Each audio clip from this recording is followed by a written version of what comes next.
I don't know why people like to walk through life thinking that everything they do and say is always going to be a good thing. There are instances where you have an idea on what to do or what to say where you think it's 100% perfect and there is no wrong, and you come upon the surprise that actually it was quite fucking dumb for you to be saying or doing something like that. When it comes to ideas, I get that people like to think that they have everything figured out, but it's important to understand the pros and the cons, because without them, you're going to go into the world, into the public, and produce your idea and get criticized by everybody. Why? Because you didn't take the time to understand the pros and the cons. The pros are a nice learning tool. The cons are to make sure you don't make a mistake in the future in regards to your idea, because you want to succeed. You want money. You want success. You want whatever it is in your mind that's an idea to be something beneficial to everybody else in society. So I deem it important for any of you with an idea, go through the pros and con process, whether if it's you, friend, family, random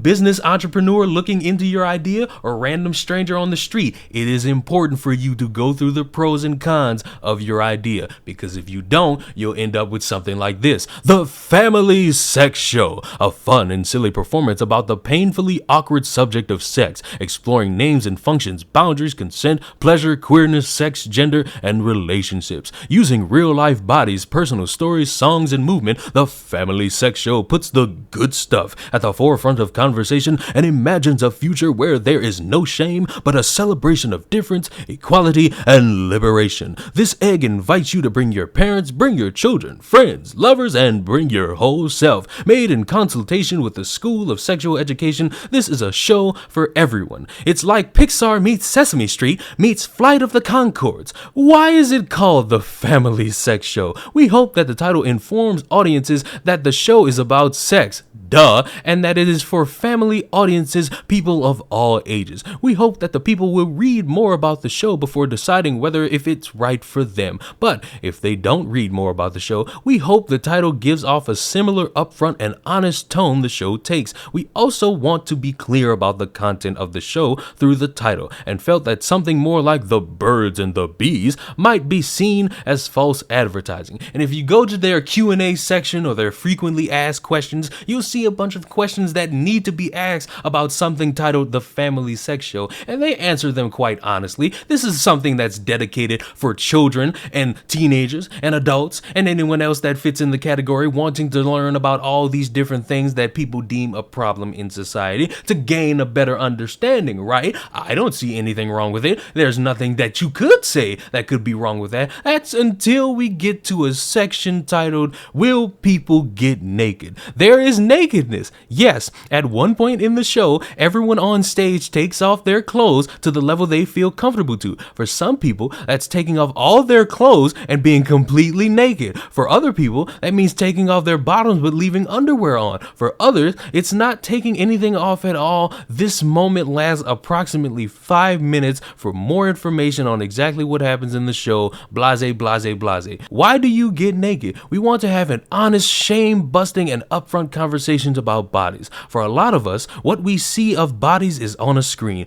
There are many choices that have been made for us when it is on a screen. For example, the type of body we are shown and how we are shown the body. Often bodies are sexualized, objectified, and photoshopped, creating unhealthy body-shaming expectations within society. We think it's important to begin to challenge this. We hope that by seeing real-life bodies on stage, just as they are in a non-sexual context, we begin to realize that they are just bodies. Everyone has one. Everyone is different, and that there's nothing wrong with them just as they are. That said, it is always important that when you do get naked yourself, you are somewhere safe and in private. And I just want to take a moment, because that being said right there, and them answering that honestly, and that being something where somebody could get completely naked in front of a child, is the biggest red flag for anybody hoping that this is going to be something informative and educational. And surprise, surprise, they got criticized for it. And surprise, surprise, their event got canceled, and they're deeming it because of threats thrown at the people who are going to hold the event. And I'm going to sit here and have the honest opinion and say that is not true.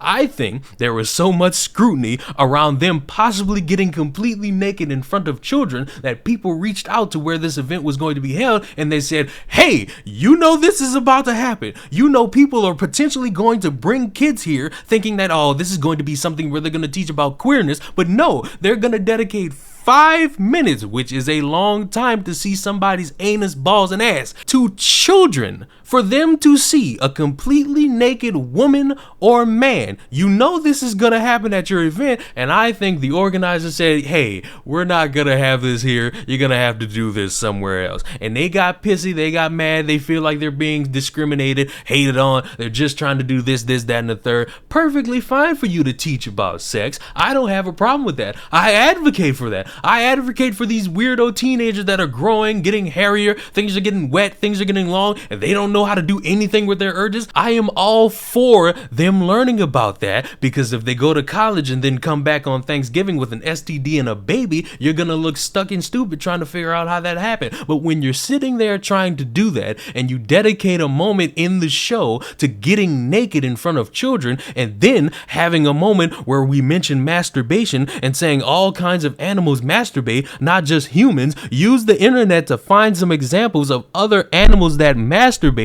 you're going to open up a problem that you didn't think about because you think everything in your mind is the absolute good idea. This entire process has some pros in it. You're teaching people about sex. You're teaching people about the dangers of sex. You're teaching people about what could go good and what could go bad. Fine. It should not be something 5-year-olds need to be learning about. It's not something anybody who's in that weird mindset of the don't say gay bill, kindergarten to 3rd grade, should be learning about. I'm sorry, but can anybody answer me this question? What kid from ages 5 to 10, 12, 11, 13, 14, whatever age puberty starts, should be seeing a grown adult, whether if it's a man, woman, gay, straight, trans, lesbian, whatever, completely naked? If you answer any form of kid, you need to be in jail. If you say none, congratulations, you have a brain. It's just weird that in this mindset of trying to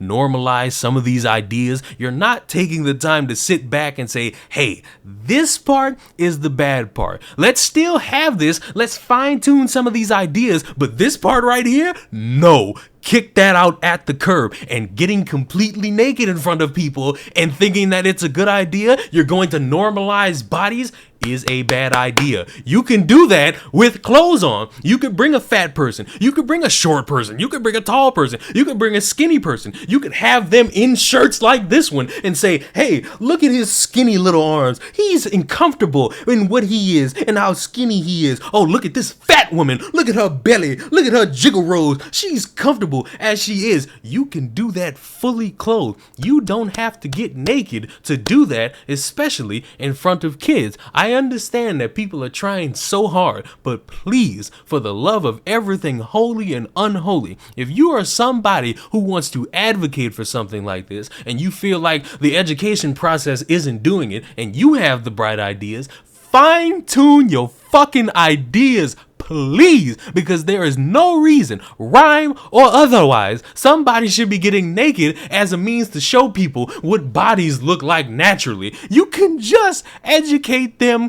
with the simple picture of a man or a woman fully clothed. All this extra nonsense people want to do is completely asinine. And again, for the people in the back, it is okay to teach teenagers about sex ed, because again, once they touch college and they don't put a condom on and they come back with an STD and a baby, you're gonna sit there saying and I do want to say one point in this video. If you are somebody who is worried that you'll send your little 5-year-old somewhere that you are not going to have visual on, you send them to the park or you send them to school and there's somebody else there that wants to do some unconsensual touching, I think the PG way you could teach a kid about that is to say, hey, if somebody you don't know touches you there, you just scream out loud, don't touch me there, that's my no-no square, because that's what I learned as a kid. I didn't know the ins and outs of it. All I knew is if somebody touched my wiener, it was time to start yelling something, because that's just that easy, and it took me 10 seconds to say it. It ain't that hard. I didn't have to get naked to do any of that. Subscribe to the channel. I'll see y'all in the next one.